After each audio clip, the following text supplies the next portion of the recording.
It's Thursday, July 22nd. Welcome to Market Foolery. I'm Chris Hill. With me from the financial capital of the United States of America, Maria Gallagher. Thanks for being here. Thanks for having me. And I'm not looking for extra credit that I said the correct date at the start of this show. That should be table stakes. But I as a couple of people nicely pointed out on Twitter, yesterday I opened the show by saying that it was Wednesday, July 28th. No, it was not a show we recorded in the future. Part of my brain is just still on vacation. Today, however, we have a restaurant stock hitting a new high, an airline stock that's losing a little bit of altitude, but we're going to start with comfortable footwear. Crocs put up record revenue of $640 million in the second quarter. They also raised revenue guidance for the full fiscal year. Shares of Crocs up 7%, hitting a new all-time high. This, for anyone who thought, oh, this is just a pandemic story, it's like, no, it looks like it's going to continue for a while. Well, I don't know if you own Crocs. I don't own Crocs, but I know a lot of people I work with. John Rotanti is a big proponent. He bought Crocs in the pandemic, says he never wants to wear another type of shoes. Since Crocs began in 2002, they've sold over 720 million pairs of shoes, which makes it one of the world's 10 largest non-athletic footwear brands. Like you said, they had revenue of $641 million, up 93%. In America, that was up over 136%. In Europe, it was up about 63%. And in Asia, it's up about 36%. Sandals revenue was up almost 60% to represent 20% of their total footwear sales, and digital sales, like most, consumer companies in the past year, digital sales were up and are now about 36% of their revenue. So it's just, I think people are buying Crocs, they're realizing how comfortable they are, and they're sticking with Crocs. To answer your question, no, I don't own Crocs. I do, however, own Allbirds, which I believe is preparing to go public at some point later this year. So I'm all in on comfortable footwear. You were pointing something out this morning when we were chatting a little bit that surprises me a little bit, which is how sustainable from an environmental standpoint this business is and aspires to be. Yeah, I was also surprised and also quite impressed by it. So they are committing to net zero emissions by 2030. By the end of 2021, Crocs will be a 100% vegan brand. 45% of the material in their shoes are recycled. 85% of all of their products last year in 2020 were sold without shoe boxes. So they're really decreasing their waste in packaging as well. And so I think it's really interesting. They're talking about creating more of a closed loop system for sustainability in their supply chain. They have increased their hourly workers' wage above $15 an hour. They have saved over 90,000 pairs of Crocs were saved from landfills in 2020. So they are really working towards a sustainable goal with their ESG metrics. So I was surprised by this and impressed by it. Yeah, because to go back to the landfill, they look like they look like comfortable shoes. They also look like shoes that are going to be around in 250 years and won't have degraded at all. But clearly, that's a priority for them. Yeah, and they won't degrade. You're going to wear them until you're done wearing them, and then maybe somebody else can wear them quite easily because they won't degrade at all. So an interesting potential recycling plan for them. Southwest Airlines' second quarter loss was wider than expected. Shares of Southwest down a little bit today. They do look like they are trending in the right direction. I get why the stock is down today, but I was watching Gary Kelly, the CEO, on CNBC this morning, and it's just a reminder, among other things, that the way he and his leadership team run this business and the way Southwest has been run as an airline for decades is just different from the others. And all you have to do is just look at the balance sheet. The balance sheet of Southwest Airlines is just so much better than that of other airlines. Yeah, I agree. And, people will talk about the leadership at Southwest and the way they treat their employees as just really a gold standard. But I will say that two things give me a little bit of pause when I'm thinking about airplanes. So there has been an increased demand for travel. Things are coming back, but 60% of Americans plan to travel more in 2021 than in 2019. And so that's important and impressive. But 69% of people say they won't really get on a plane. More people are comfortable going on a car trip or in an RV. There are more and more people saying they're going to national parks and mountains, and less people saying they're going to big cities. And so that, I think, is going to continue to be a trend for at least another couple of quarters. So that's something that gives me a little bit of pause. And then the other thing is that while there's an increased demand for leisure travel, there's actually a decreased demand for business travel, which Southwest talks about. And that's really profitable for a lot of airlines because traffic patterns are predictable. Those customers are generally less price sensitive, and they tend to be loyal to a specific airline. And so I think that those two factors, in that macro sense, make me a little bit nervous about the airlines kind of bouncing back in the way I might think an Airbnb might bounce back, and in situations in how they've been affected in the next year and how fast that recovery can happen in the next year and 2 years. I agree with you on that. And you mentioned Southwest's reputation for how they treat their employees. It is striking to me that despite that good reputation, one of the things Kelly talked about was they're having trouble hiring. The hiring process is taking longer than it normally does. They are getting fewer applicants than they normally do. And there are times when you look at the airline industry and planes are the problem, or the cost of fuel is the problem. That's not the case with Southwest. Staffing right now is the challenge. Yeah, and they did talk a lot about that, about how as demand comes back, they're trying to reach that demand. They're trying to make sure that they are able to fly as many people as they need to, and they are having some problems with that. So I wonder how that's going to affect them in the next couple of quarters and how they'll be able to come back. They ended the quarter with 736 Boeing 737 aircrafts, and that capacity increased about 86%. And so, but they still have a good amount of aircrafts waiting to be deployed as they are able to.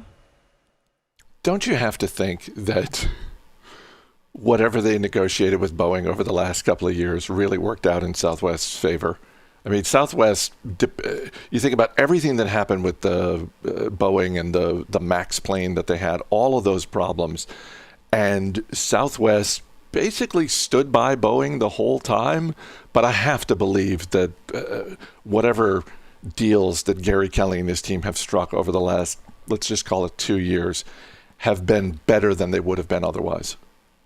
Yeah, I think that that's a fair bet. I mean, Boeing and Airbus essentially run all of the planes, so I think Boeing does still have a good amount of power in that conversation, but I would hope Southwest got a good deal. If you're looking for more stock ideas and recommendations, just a reminder, you can always check out Stock Advisor. It's our flagship service. You get stock recommendations every month, Best Buys now, and a lot more. And you get 50% off just for being one of the dozens of listeners. Go to stockideas.fool.com. That's stockideas, all one word, .fool.com. Shares of Domino's Pizza, not surprisingly, up today, up 11%, hitting a new all-time high. Second quarter profits and revenue came in higher than expected. Same-store sales were up in the U.S. Never bet against pizza, Maria. That's, as always, never bet against pizza. I think you should never bet against pizza. I would say that I learned today that they had the grand opening of their 18,000th store in La Junta, Colorado. They grew their store count by about 5,100 stores in the past 5 years. So that's just the scale of Domino's is not surprising, since I feel like everywhere I go, I see a Domino's, and every college campus is basically giving Domino's away to get them to join any club. But like you said, their U.S. same-store sales growth was 3.5%, and their international same-store sales growth was about 14%, which marks the 110th consecutive quarter of international same-store sales growth and the 41st consecutive quarter of U.S. same-store sales growth. And they had the total growth in the store count of 238 stores in the last quarter. So Domino's is just continuing to open stores. They're continuing to be profitable, both in the U.S. and internationally, and it doesn't seem like that's going to slow down anytime soon. Let me just hit that point one more time, because for retail, for restaurants, same-store sales is one of the most important metrics an investor can look at. 10 years plus of same-store sales growth in the United States is unbelievable. One other thing, I do want to get to sort of your own personal experience with Domino's, because I am curious about this. But you mentioned the store openings, and one of the many exemplary things about the way this business is run is the locations that they choose for new stores. And I get that it is slightly easier for a business like Domino's as opposed to other restaurants, like sit-down restaurants, because location is important. It's just not, you don't have to nail the location because it's almost all of it is delivery. But still, they do such a good job of nailing the location of where they open new stores, and they close so few. I think over the last few years, they've closed fewer than 100 locations. Yeah, and Domino's is very, very good at technology and making their experience really interactive. So, I mean, I think anyone who's ordered a Domino's pizza has had that experience of trying to track your order and getting that fun message. They've also done some research and working with figuring out autonomous driving. I think that Domino's leadership is very impressive, and they have a really good vision for what they need to do. And you can even trace that back to in 2010, where they basically made ads saying our pizza was bad, but we're working to make it better. And I think that was kind of a risky thing that they did, and it really paid off. And I think that their vision for the future is very, very smart, and I'm always impressed by what they're doing. So you're in New York City. Are there a lot of Domino's in New York City, or is the pizza environment such that Domino's can't really thrive in the same way that it does in other cities? And I don't just mean, like, I don't want to get email from people in Chicago who are like, well, you're saying New York pizza's better. It is. That. I'm saying that. You can email me that. marketfoolery@fool.com. Go ahead. Go ahead. Send all the email you want. No, I'm just thinking more about when I say the pizza environment in New York City, I think of New York City as a slice environment. It's like, yeah, if you have a lot of people or you're looking to feed your family, you get an entire pizza, but it's also so easy to just get a slice of pizza. So are there a lot of Domino's, like, just in your neighborhood? How many are there? There can't be that many. There's at least one a couple blocks from me. I walk past it all the time. And I have a pizza place across the street from me, and then another pizza place 2 blocks up from me. So there's a lot of pizza around. But I do think, there are lots of colleges in New York, and I really think that the Domino's in colleges is just, when you're doing a club meeting, when you're doing anything, it's so easy. It's so reliable. Most people will probably like it. And so there are still a lot of those kind of larger meeting places in New York. I don't know that many businesses are getting Domino's, but I think a lot of high schools and colleges will still be, Domino's is going to be their first idea of a place to get pizza for a while at least. And that reliability is part of their success, isn't it? Because, there are absolutely people who are pizza snobs and think, I would never eat Papa John's or Domino's or anything like that. But I remember years ago, Matt Koppenheffer being on this podcast, and I was asking him, because he's a serious runner. Like, I run in air quotes, but Matt is someone who does marathons in under 3 hours and that sort of thing. And I remember asking him on the podcast one time, hey, what do you, when you want to treat yourself after a big race, what do you do? And he said, I get Domino's. I was like, really? And he said, you always know what you're getting with Domino's. You always know what you're going to get.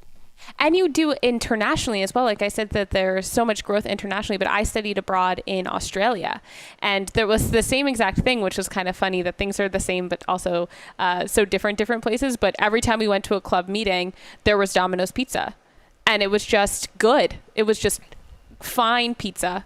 And I ate it, and I enjoyed it moderately, which is what I usually feel when I have Domino's, but I'm never that upset about it. Maria Gallagher, always great talking to you. Thanks for being here. Thanks so much for having me. As always, people on the program may have interest in the stocks they talk about, and the Motley Fool may have formal recommendations for or against, so don't buy or sell stocks based solely on what you hear. That's going to do it for this edition of Market Foolery. The show is mixed by Dan Boyd. I'm Chris Hill. Thanks for listening. We'll see you on Monday.